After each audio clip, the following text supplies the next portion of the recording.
Vandag gaan ons beestert in die stoompot sit. Hierdie beestert is so bekostigbaar. Ek het dit gekry daar by Waldkon naby Hoedspruit vir R85 'n kilo. Kyk hoe mooi vetterig is hy. So ons gaan nou hier die beestert verbruin. So 'n bietjie kookwater onderin gegooi, ons verbruin hom mooi. Nadat hy mooi verbruin is, gooi ons genoeg water bo-oor. Ons sit die stoompot deksel op en ons gaan hom nou stoom vir 'n uur en 'n half. Ons het hom so elke halfuur oopgemaak en water bygevoeg sodat hy nie droog kook nie.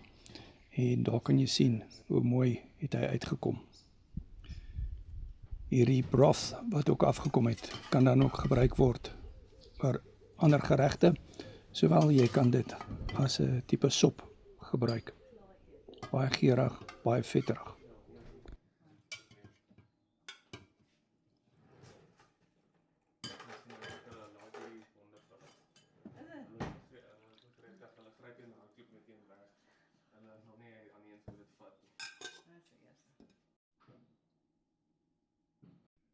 Hierdie is oxtail wat ek in die stoompot gehad het.